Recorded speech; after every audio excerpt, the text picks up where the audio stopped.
downright obsessed with medicines and poisons. He is 19 years old. He is the daughter of a courtesan and the military strategist Lacan. Jinchi played the part of a eunuch in the rear palace. However, his true identity is the emperor's younger brother. He is inhumanly beautiful. His real name is Kazuijitsu. He is 20 years old. Basin is Gaeshun's son. Jinchi's attendant is also Basin. He can be almost helplessly earnest, but in battle there is no one you would rather have at your side. That is Lacan, Maomao's father. Maomao calls him the freak strategist, the monocled freak, and the old bastard. These are all nicknames Maomao uses for him. Lahan, Maomao's cousin, is also Lacan's adopted son. He is big on numbers. Liuhumen Maomao is Maomao's adoptive father and Lacan's uncle. An extremely accomplished physician, but he seems to have more than his share of bad luck and unhappiness. Consort Lishu is one of the emperor's 4 most favored consorts. She is very young and still timid. She is 16 years old. Ardua was formerly one of the emperor's 4 favored consorts. She is a handsome woman who dresses in men's clothing. Empress Jyokayu is the emperor's legal wife. She comes from the west. She is the daughter of Jyokyuan. This exotic beauty has red hair and green eyes. The madam is the old lady who runs the verdigris house. This brothel is where Maomao operates. She is a real miser. The 3 princesses are Perin, Maimei and Joker. They are the 3 most popular courtesans at the verdigris house. Chu Yu is a child survivor of the Shi clan. He is partially paralyzed and has lost his memories. He is a talented artist and the chief manservant of the verdigris house, named Ukko. He has a medium build and does not immediately stand out. However, his considerate nature makes him popular among the courtesans. Seizan is a former farmer who fled to the capital after the Shi rebellion. Xiulin is currently in training as an apothecary. He is an apprentice at the verdigris house and is unable to talk. Chu Yu is his henchman. Jyokyuan is Empress Jyokayu's father. He is an official who ranks high enough to hold the western capital, but he still hasn't received a family name from the emperor. Aryu is consort Lishu's father.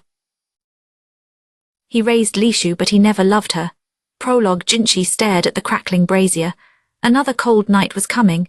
Basin added more coals to the fire. It became bitterly cold in the western capital after the sun went down.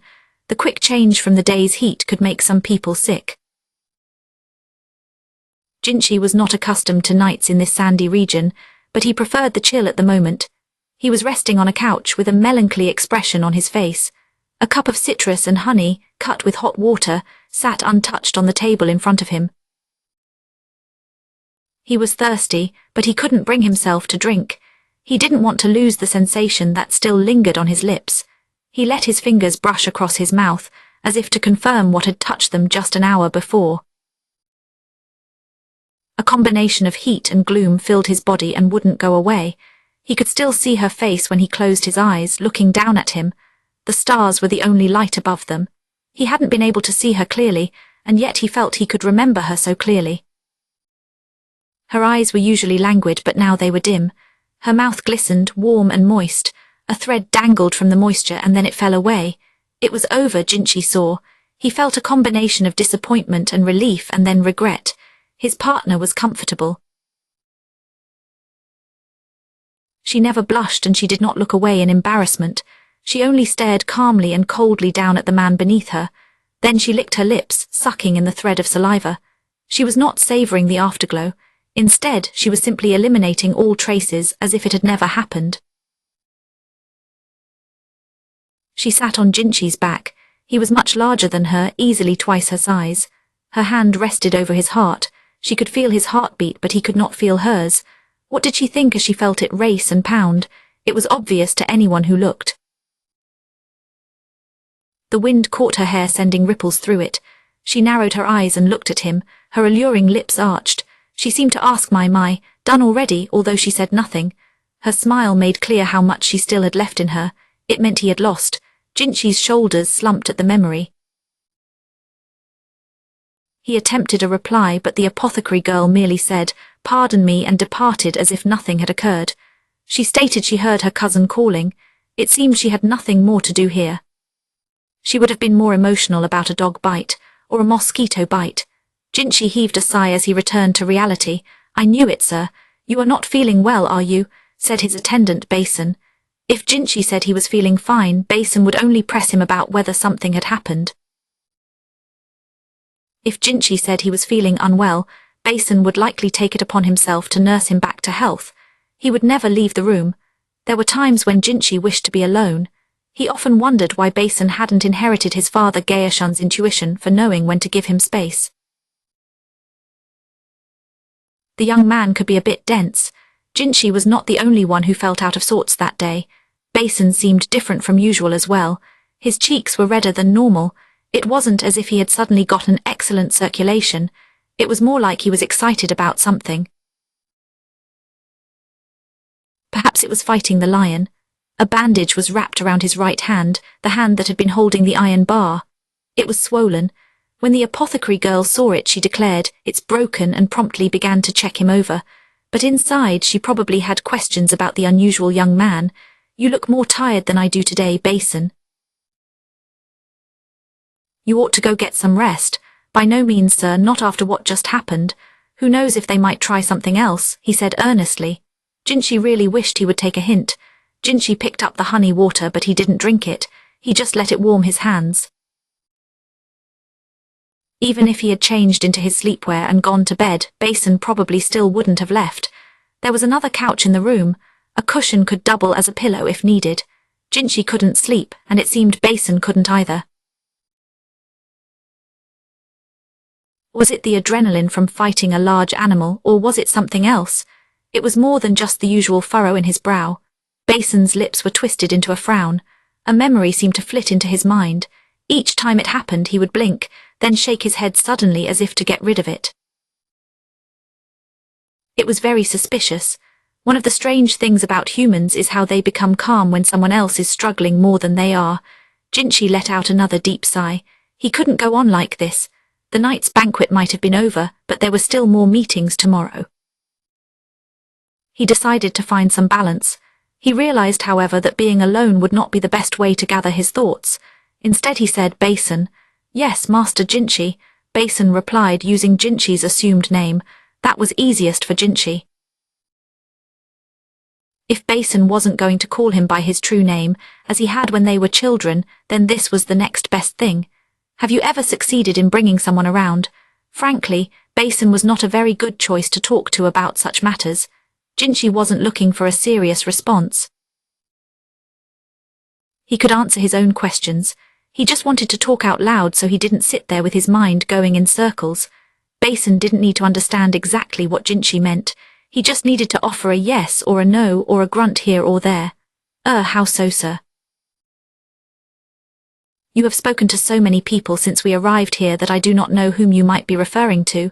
It was true. A great many women had spoken to Jinchi since his arrival in the western capital. How many, one would not wish to say. Jinchi said, "You do not have to finish that thought." Basin's brow wrinkled. "I am not in your position, sir, and I do not have much experience in such matters. Though in the future I may gain some, whether I want to or not." He probably had never experienced such things, not yet. Even though they had only seen each other a few times a year since Jinchi entered the rear palace, they were still milk brothers and trusted friends. Jinchi knew that Basin did not always feel very confident around women. He liked them less the more womanly they were. The fact that he was able to have a more or less normal conversation with the apothecary girl suggested he did not see her in those terms. Jinchi was conflicted as to whether that was a good thing or a bad one. It wasn't misogyny. It was a sign of how deeply Basin's early experiences had influenced him. It was a misfortune that occurred because of his particular characteristics. Basin responded to Jinchi's question by stroking his chin. He said, "I can only say it would depend on the person, I suppose. There are a lot of people I don't feel entirely comfortable around, but the situation has something to do with it as well. How confident and competent the other person is can affect the flow and vice versa. And you have to deal with so many people at once, Master Jinchi. Isn't it a strain, so many at once?" "I think you are overestimating me." Jinchi had not expected such a direct answer. He smiled somewhat sarcastically to hear himself described as if he were crazed with lust. When he considered it, Basin had been going to the pleasure district in Gaeshun's place quite a lot lately. Had he managed to gain some experience? Jinchi knew the madam of that brothel could be a very cunning saleswoman. She might well have tried to give Basin the hard sell. Jinchi looked at Basin, feeling conflicted. The Verdigris house was a high-class brothel, and it had excellent courtesans. Basin idealized women, even though he wasn't very good at talking to them. The educated and very firm-handed ladies at the Verdigris house might be surprisingly congenial for him. Jinchi swallowed heavily. Basin, did something happen at the Verdigris house? What is this all of a sudden? Basin asked, startled. The man was not a good liar. To be honest, he was not the best adjutant when it came to politics, but that part of his personality was exactly what allowed Jinchi to relax around him. Nothing happened, Basin insisted. And anyway, I can rise to the occasion when I need to. Rise to the occasion. Basin's choice of words was a little unsettling, but yes, he could indeed do what he had to do when he had to do it. Jinchi was willing to acknowledge that much. He swallowed again, realizing he would have to rethink how he saw his milk brother once more. What brings this on, Master Jinchi?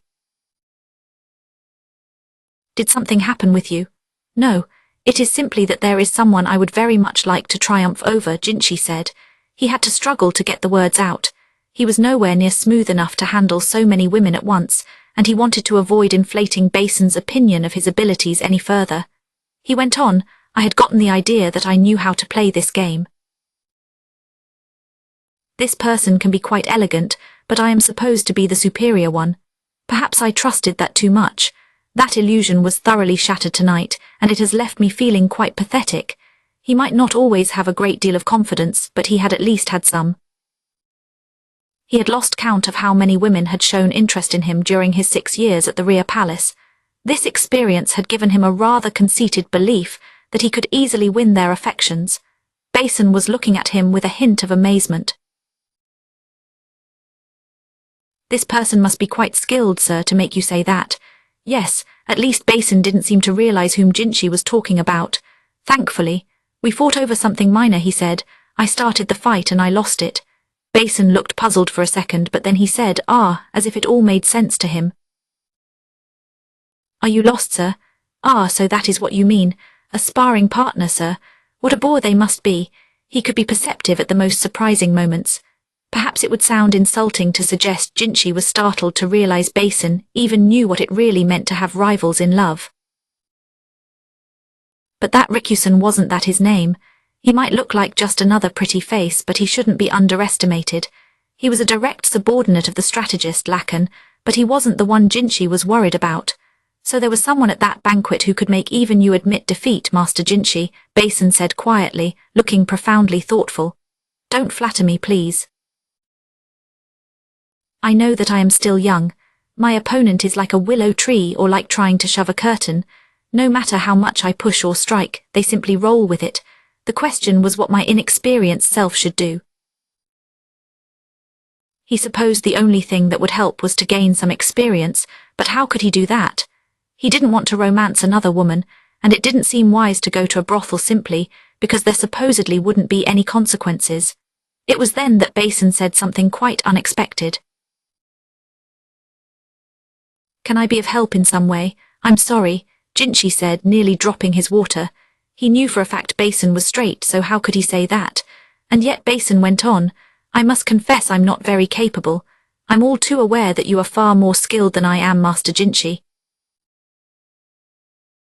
But I offer this suggestion because I believe it is better than simply moping around and doing nothing.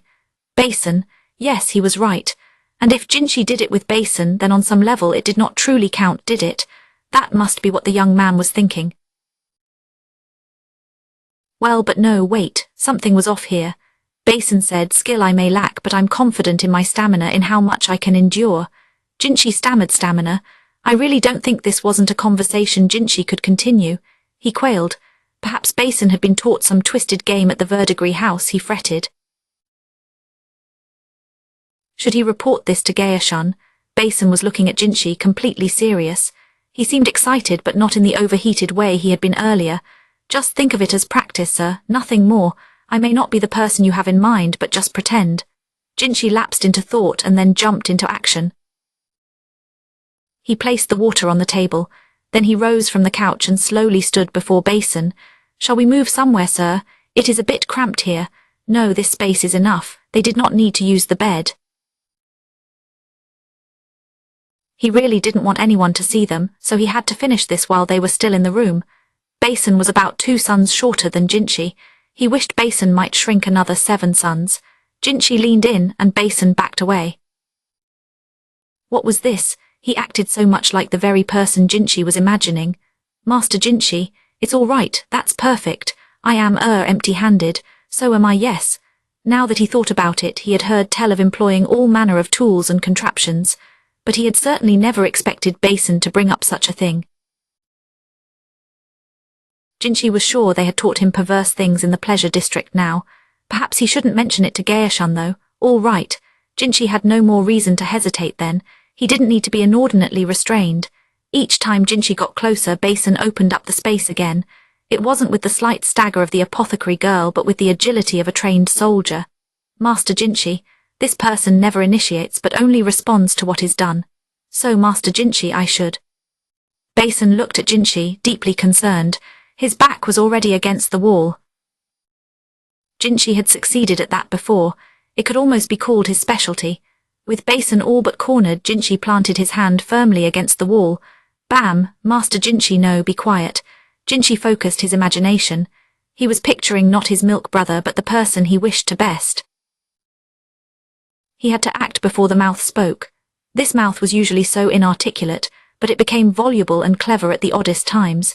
He took Basin's chin with his free hand and pressed his thumb to his lips. Basin had gone completely white, and from this distance Jinchi could see he was covered in sweat. Why did he look so worried? It was his suggestion after all. He almost looked as if he hadn't expected this to happen. Could there be some mistake? Perhaps it was a crucial misunderstanding. Maybe it was the tension they both were feeling. Neither of them noticed the sound of voices right outside. Jinchi was just about to understand everything when the door to the room flew open with a tremendous bang. A sprightly and gender-neutral voice announced, "It has been too long since we shared a drink, and I have caught a most fascinating quarry in my net." A guard outside cried, "Lady Arduo," but the lovely person in men's garb was already pushing past him into the room. She smelled of alcohol. It seemed she had been drinking before she invited Jinchi. She had been like this since the rear palace, always wanting him to drink with her. Perhaps she had a little too much to drink, because the way she entered the room was forceful at best, and the moment she chose was awkward. Jinchi was almost on top of Basin, who was pinned against the wall. Jinchi's fingers were brushing his lips in what was unmistakably a lover's caress. Basin was sweating, and his face was completely bloodless. The 2 guards who had come in trying to restrain Arduo covered their eyes with their hands and peeked out between their fingers. Arduo's eyes widened and her mouth dropped open. "Ah," she said, "that's right. You do not have to choose a flower. I guess I was mistaken." With that she backed out of the room and politely shut the door. Neither Jinchi nor Basin said anything, but after a moment of silence, the darkened manor was filled with the sounds of 2 men shouting at each other. Chapter 1, the Western capital day for the sunlight that got past the curtains pried open Maomao's heavy eyelids. The bed, complete with a fancy canopy, the bright clear air, and the elaborate furnishings reminded her once again that she was not in her house at the capital. Want more sleep? She sat up, rubbing her eyes. Nights were very cold. She slept under several heavy blankets and a pelt, but once the sun rose it became awfully hot. Already one of the layers was on the ground. Maomao's feet were kicked out from under the covers. She thought she had heard shouting in the middle of the night. It had woken her up and she had slept only lightly after that. Who would do that sort of thing? What obnoxious neighbors they are. Breakfast should be arriving soon. Maomao was happy they didn't all have to get together to eat. It was probably a bit of courtesy toward the hungover guests. Deciding to get changed before the serving girl arrived, Maomao slipped out of her sleepwear. She put on an outfit she picked at random from a clothing rack. Today she was wearing an ordinary skirt and short-sleeved top over a cool-looking drape. The best thing about it was the way it breathed. Touches of embroidery on the collar and hem gave it a Western look. The silver hair stick sat on the table. Maomao did not put it on her head. Instead, she used a simple tie to hold back her hair. She did place the hair stick in the folds of her clothes, making sure she would not lose it. She always carried a small package. Inside were medicine, bandages, and similar items, so she added it to the package. The knock on the door happened just as she finished changing. "Come in," she said. A maid entered with a cart bearing breakfast. The menu was a little sparser than usual. This was likely because of the extensive banquet the night before. Maomao ate a couple mouthfuls of the plain congee. She was just thinking that some black vinegar might improve the flavour when a very loud knock came on the door. Maomao poured some black vinegar into her congee. She took a bite and then, not hiding her annoyance, said, "Come in." Basin said as he entered, "I would swear it took you an extra moment to answer." He had a man with him, but it was Jinshi.